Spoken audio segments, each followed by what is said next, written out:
Representative Sane. Thank you, Mr. Speaker Pro Tem.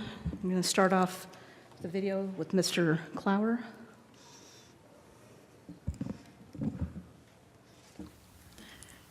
We talked on the phone that day. I said to him, "Please don't be a hero." He responded by saying, "Don't tell me how to do my job." He told me he loved me. Then we said goodbye. Who knew it would have been the last time we talked? Charlie was an amazing man and the best daddy to the kids. He made us laugh so many times. I nicknamed him Superman, and Charlie called me his mariposa, which means butterfly. Just like Superman, he saved me too. He loved us unconditionally. His job was tough. There were times when mortars were flying over his head, nearly taking him out. Charlie spent countless days and nights with little food while patrolling through the fields of Afghanistan. He told me how he became friends with a dog and said that it symbolized everything that the war represented.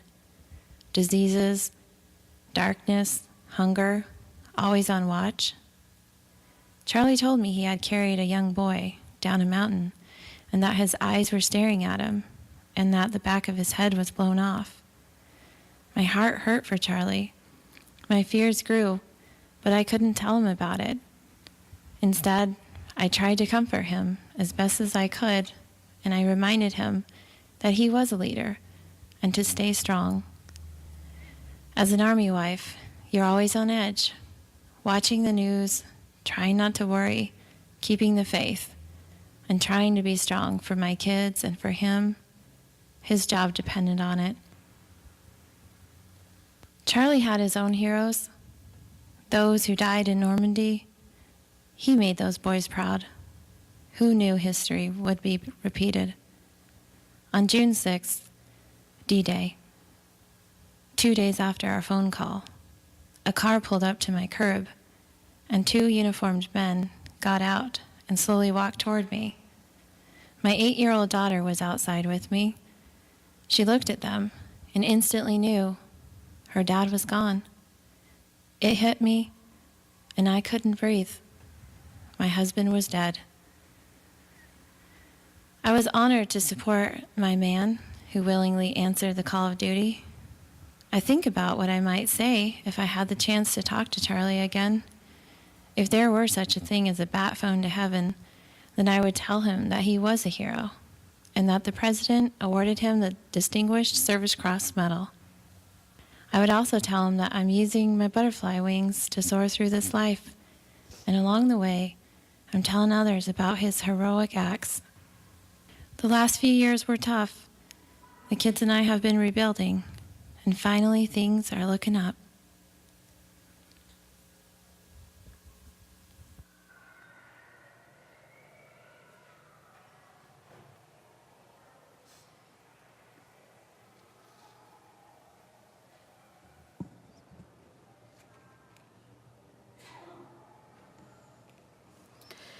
Members, there are some very special guests in the audience today, and this is one of the greatest days for a legislator in the Capitol, to be here honoring the first among our American families, the Gold Star families. These families who have endured what can only be described as unimaginable to the rest of us, a dreaded knock at the door with the news that their son or daughter isn't coming home. I would like to recite once more in part a speech given in 2010 by Marine General John F. Kelly, formerly our Director of Homeland Security, now our White House Chief of Staff. General Kelly said, "Those with less than a sense of service to the nation never understand it when men and women of character step forward to look danger and adversity straight in the eye, refusing to blink or give ground, even to their own deaths. The protected can't begin to understand the price paid so that they and their families can sleep safe and free at night. No, they are not victims, but are warriors, your warriors, and warriors are never victims, regardless of how and where they fell. Death or fear of death has no power over them. Their paths are paved by sacrifice, sacrifices they gladly make for you.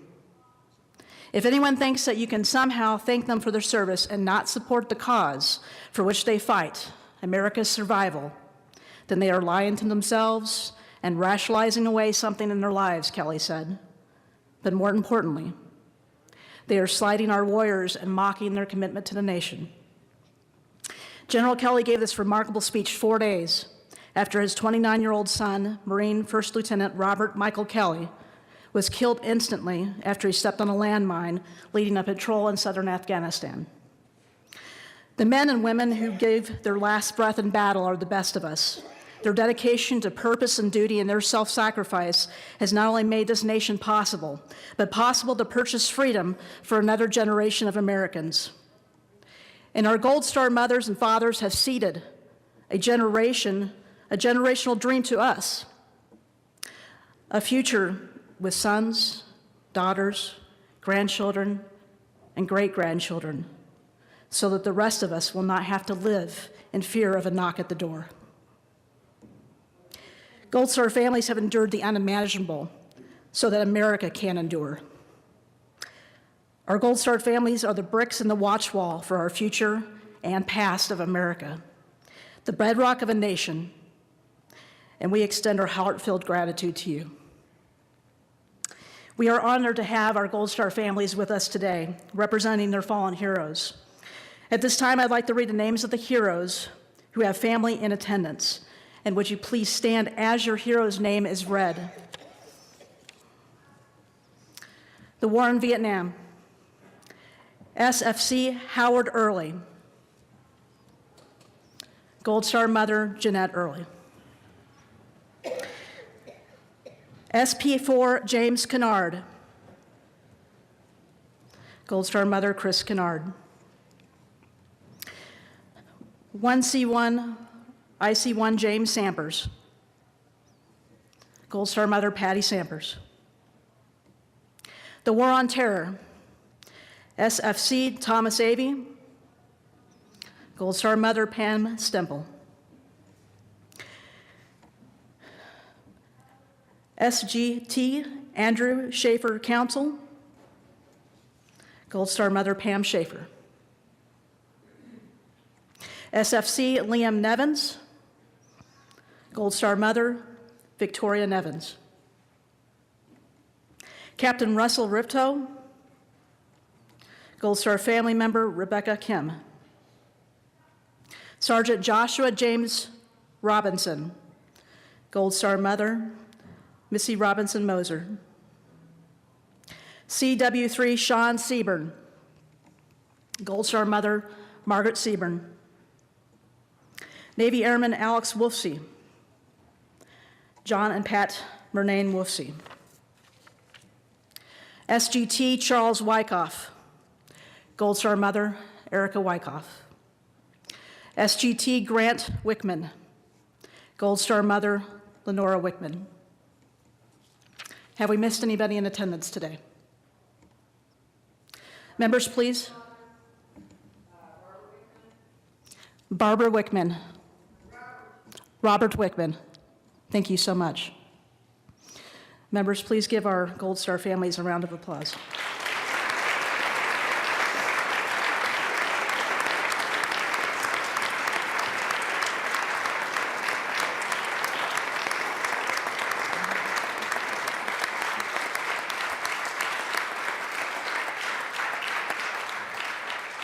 And thank you to our Gold Star families once again. You honor us and all of Colorado by your presence. We can run resolutions here at the Capitol, but our words have poor power to add to the consecrated valor to those who gave the greatest gift of love, to lay down lives for brothers, sisters, mothers, sons, fathers, and daughters. Therefore, our members are honored to give you the stories of these heroes submitted to us by the Gold Star families themselves.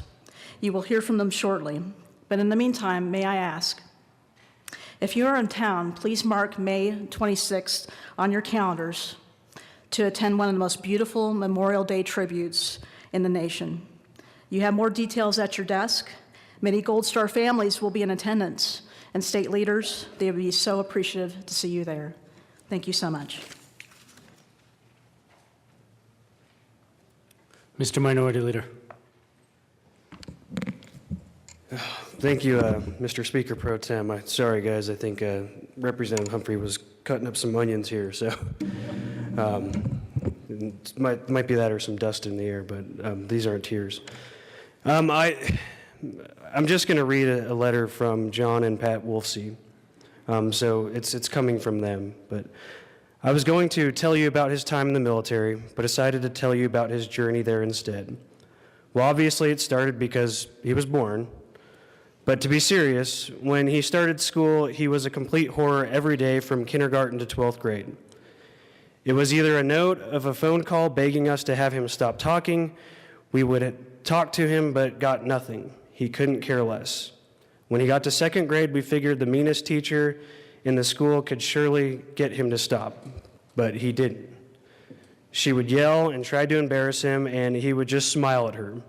Grades 3 and 4, same thing. Talk, talk, talk. You could not stop it. But then in grade 5, the teacher finally gets tired of his talking and moves his desk close to her. Monday morning, she comes in. Alex looks at her, dead serious, and asks, "How was your weekend, Mrs. Nichols?" She told me that she answered him, but realized he got her and told him to go back to his original desk. Anyway, you get the idea. Well, now we are in high school, and by the way, these are all Catholic schools. Alex is now in 9th grade, so we figured we should be in the clear. Oh, how wrong a person could be. The phone calls were ridiculous, always the same, he won't shut up. You would think his grades would suffer, but he knew what he had to do, like join the choir because he would get A's as he was the only baritone in the school. Are you starting to see a pattern here? And I can't even tell you how many textbooks lost, which meant he hadn't even looked at them, and yes, we paid for every book he lost. This went on from year to year. Then there would be the times he would think the teacher would be wrong about his behavior. We had told him, and only if we thought he was right, then we would go in and do his fighting for him, but he was not allowed to be disrespectful. One thing I can say, those notes always started with yes. He was respectful. Finally, we get to senior year, the final year, just going to slide right in and out. But no, we get an email from his science teacher who happened to be an 80-something nun who let us know that our son was the reason she was retiring. I really think he accomplished his mission. This kid goes off to college for a couple of years, and all on his own, he decides to go in the Navy. If you ask any one of his teachers and nuns who was most likely to go in the military, I can assure you it would have never been Airman Alex David Wolfsey. Representative Humphrey.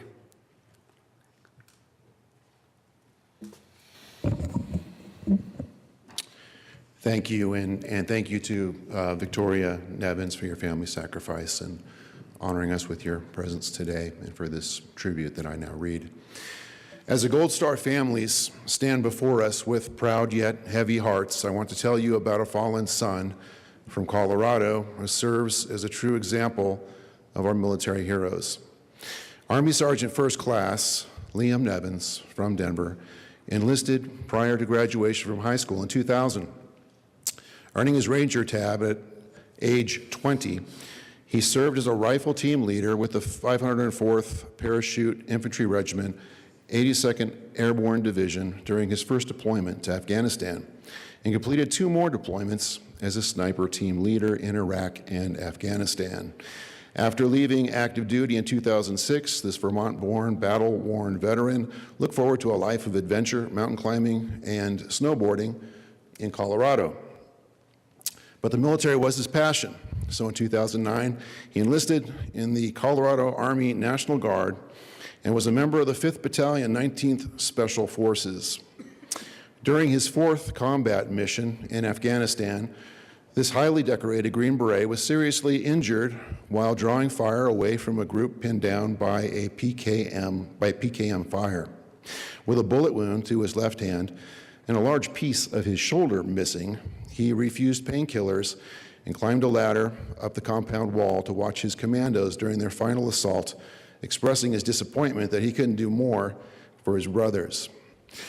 Though he was whisked off to Bagram for treatment with a sure ticket stateside, his teammates knew that if he could return to the mission, he would. Despite doctors' orders, he did. Due to the healing power of hard-headedness, he was soon shooting on the range and climbing the rope in gym without using his feet. All he wanted was one more mission. September 21st, 2013.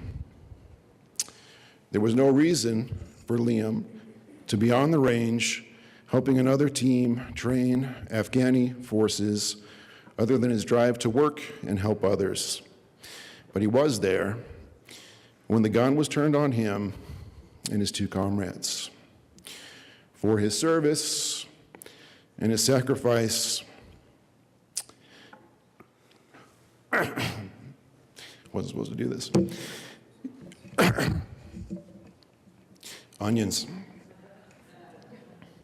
He earned a Purple Heart with 1 oak leaf cluster, the Bronze Star, and numerous other awards. Thank you.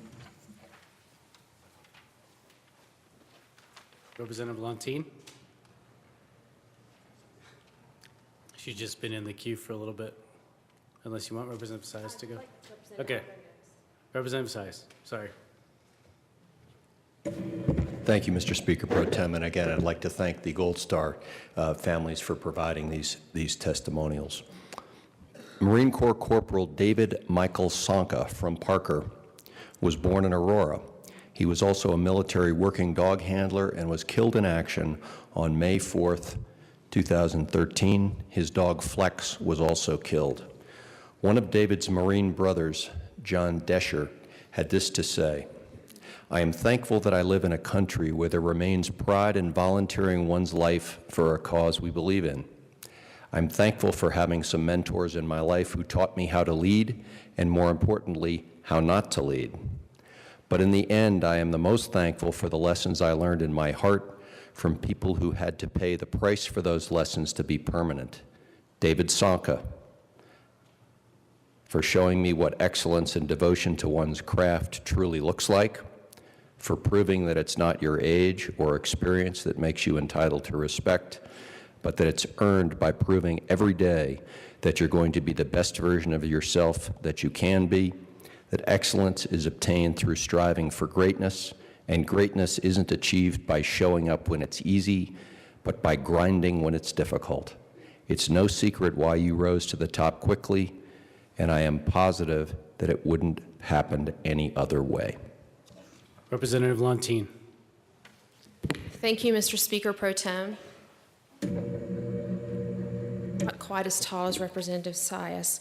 I have 2 stories to share on this resolution. I didn't expect to come up and speak on this resolution today. I just wanted to initially speak on the first resolution, but I was handed this story about a young man who was probably a constituent of mine.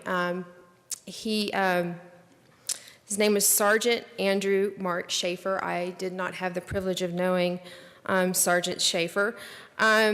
He was an MP in the Army, and Andrew was born and raised in Southwest Denver. He attended College View Elementary, Inglewood Leadership Academy, Middle School, and Southwest Early College. All of these schools are landmarks in my district. And the Southwest Early College is located on the old Loretta Heights campus, are you familiar with that? He had a first job at 14. He was a sweeper boy at his old elementary school, which is College View. And at 16, he worked as a host at Rosemary's Cafe. If any of you have spent any time in Southwest Denver, you're all familiar with Rosemary's.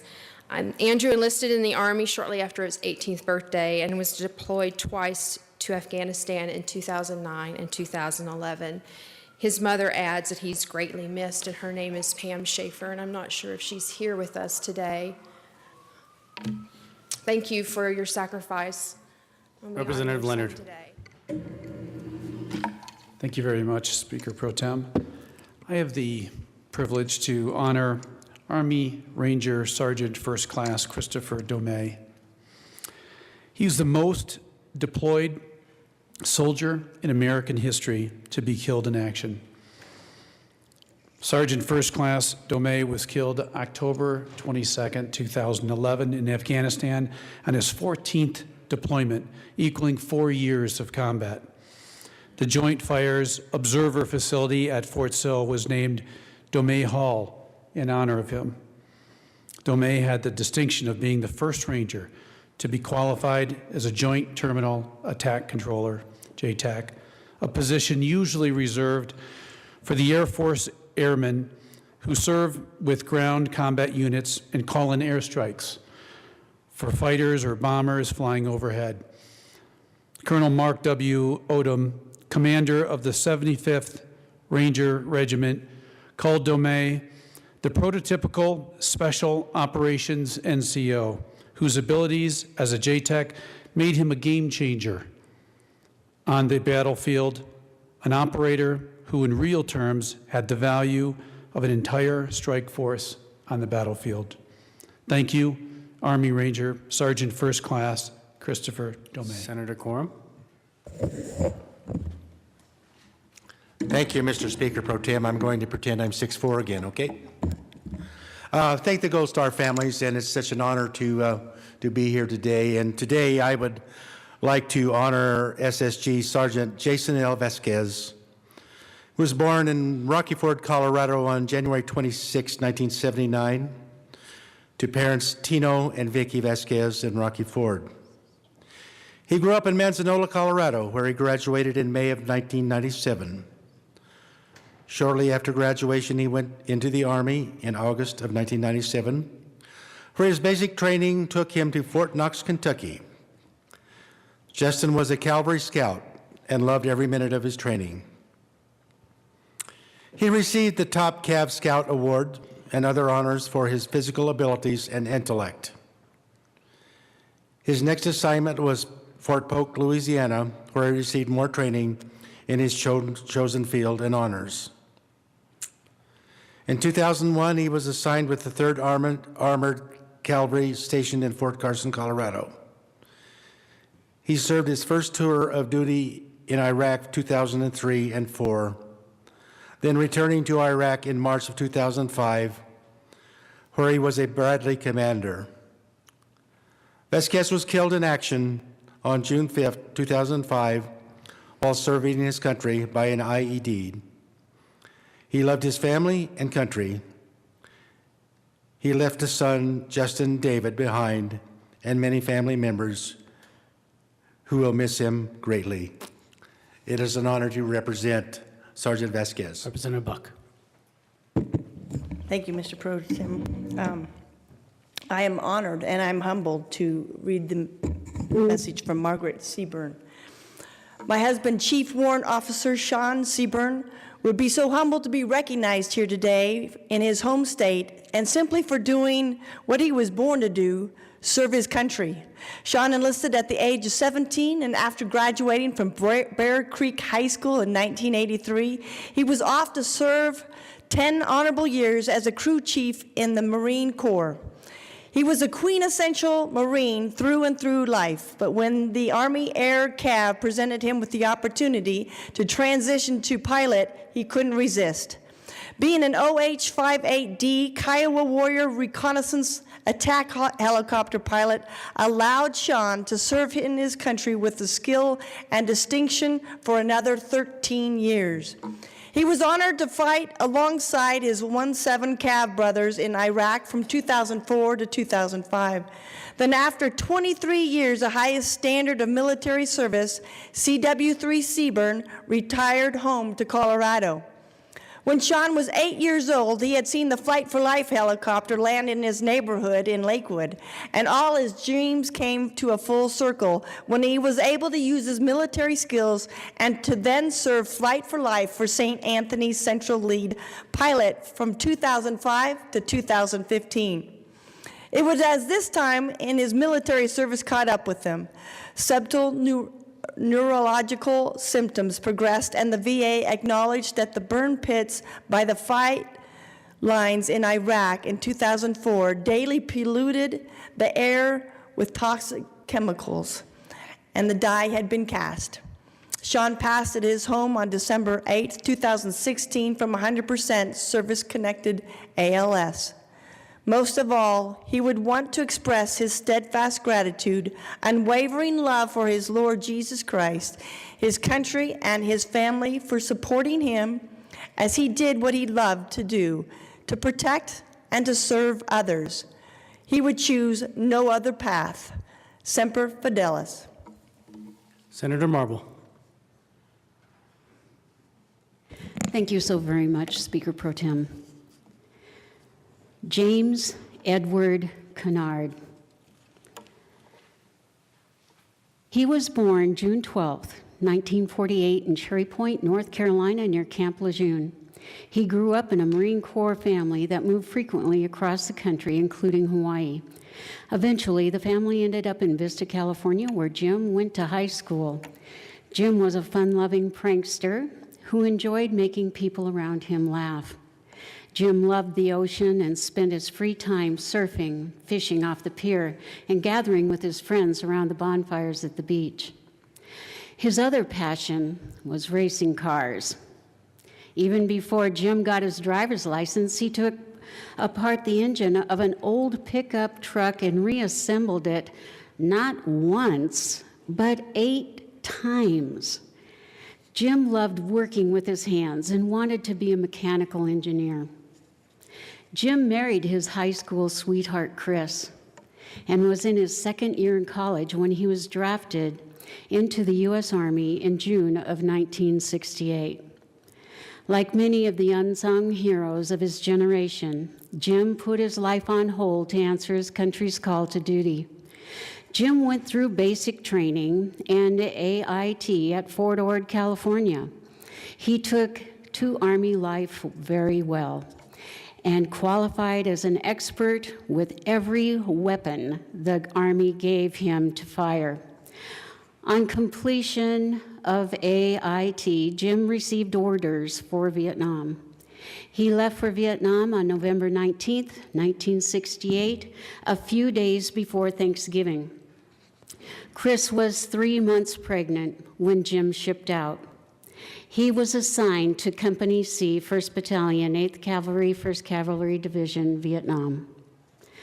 In his letters home, Jim maintained his positive spirit despite some of the hardships his unit endured.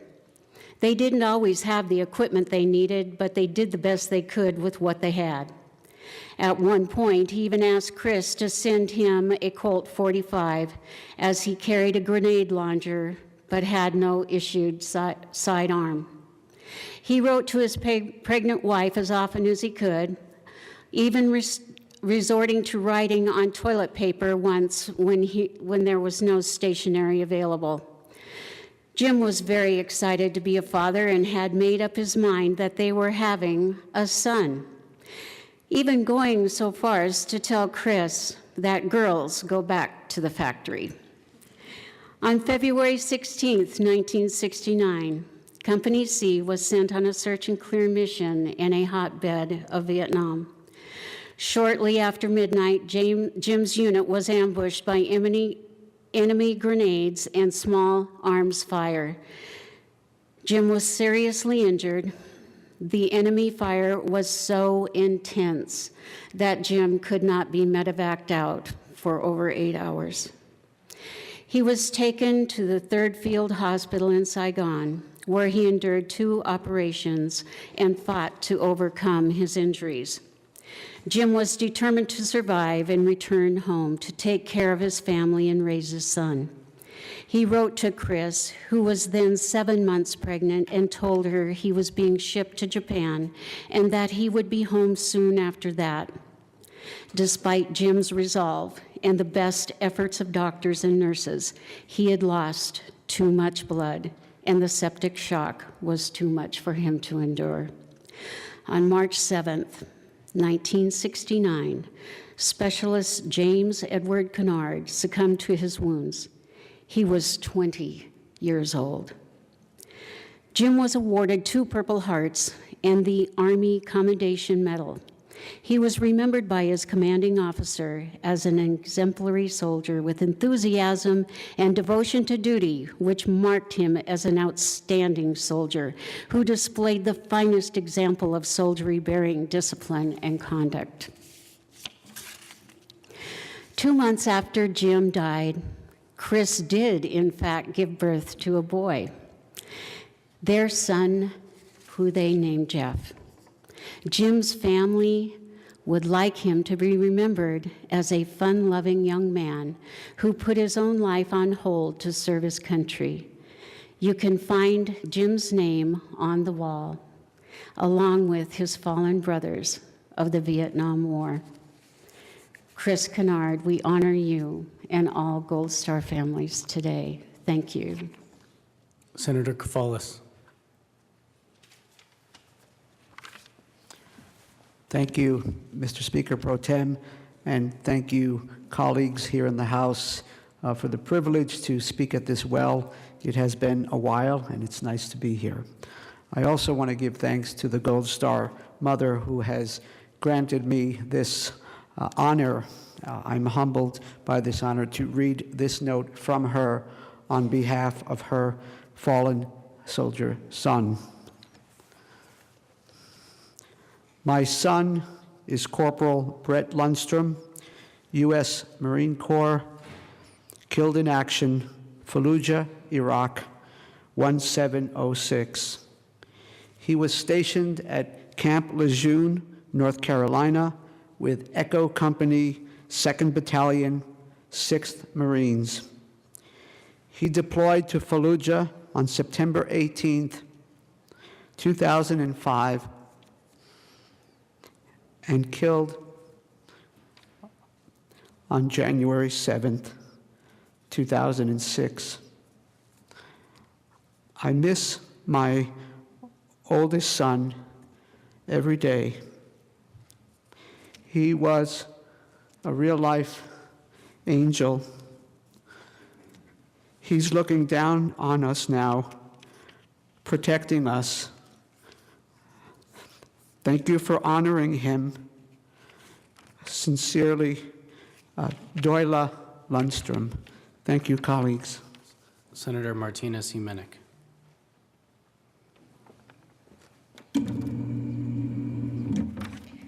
Thank you, Mr. Speaker Pro Tem. I have the privilege and honor of reading the letter for Sergeant First Class Thomas Luke Avey, who is an Army Ranger. I would like to introduce you to my son, Sergeant First Class Thomas Luke Avey. He was an Army Ranger. He was born on February 9th, 1981. He was a happy, inquisitive little tow-headed guy. He was always big for his age, though. He comes from a long line of military people. Both his father and his mother were in the Navy. His stepdad was in the Army. Both of his grandpas were in World War II. His uncle was a Marine. So Thomas was a military brat, not really from anywhere. He moved around a lot. However, his dad was from Nebraska, and Thomas took a hold of that and actually became one of the biggest Cornhusker fans ever. He was quite an athlete. He pole vaulted at 6'3" tall, and he was an all-state linebacker in Oklahoma. When Thomas graduated from high school, he went into the Oklahoma National Guard, and then he started college. Then 9/11 happened. He went from the National Guard to active duty in only 3 months. He could not sit by in a classroom while America was under attack. He was the 3 things you want in a soldier: honor, courage, and commitment. I could tell you about his 5 rows of ribbons and medals, but he wouldn't like that. He wouldn't want me to share that he had a CIB, 2 Bronze Stars, a Purple Heart, and an RCOM with a V device for valor.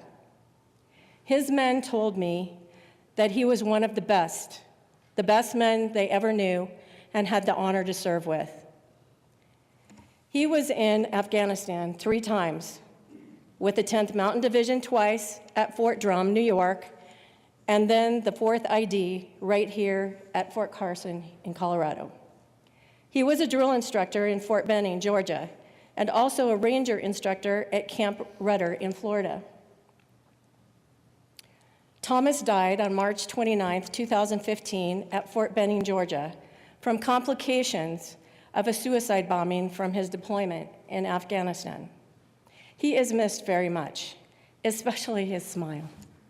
Thank you for letting me chat so briefly about Thomas. Proud Army mom, Pamela Avey Stemple. Senator Neville.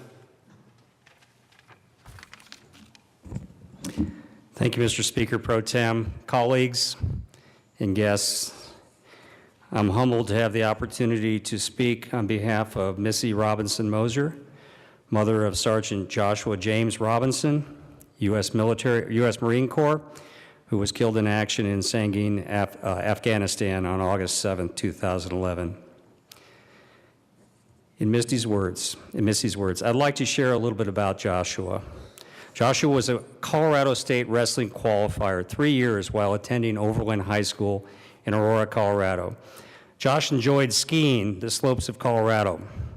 He loved to go on the family hunting trip for elk and deer in the Uncompahgre Mountains, ride horseback, and camp in wall tents. He was a gifted water skier, barefoot, even behind a sailboat, and the first skier of the year on Lake Pueblo on January 1st. Josh liked to fish and camp on the lakes and rivers in Colorado. He was a true outdoorsman. These talents came into play when he enlisted in the Marines in 2003. Josh did 3 tours in Iraq and 1 in Afghanistan. Josh was known by his friends as Bug Eater in high school and Man Country in the Marines. Josh was a scout sniper in the Marines. One of the questions he was asked by a general was, how did you track those guys? He said, the same way we would track an elk or a deer. Some of the men in his unit told me the story of how he had caught a fish on a paperclip, string and a stick with a grasshopper for bait. They couldn't believe it. He was an instructor at the Marine Mountain Warfare Training Center in Bridgeport, California for 3 years. He taught high-angle sniper, mountain survival, and helped develop a man-tracking course. He rode horses, packed in with mules, skied, and fished. He taught his 2 sons to recognize different animal tracks and how to ski at 3 and 4 years of age. To this day, those are the favorite memories of their dad. His sons are 10 and 11 now and love to hear stories about their father. All that knew Josh miss him dearly, especially his mom. Thank you, Missy. Representative Sane. Thank you, Mr. Speaker Pro Tem. One of the 10 Commandments is to honor your mother and your father. Gold Star families, thank you so much for being here today and allowing us to honor you. It's because of you that we have a rebirth of our nation, that we continue to move forward, and you are our fathers and mothers. Thank you.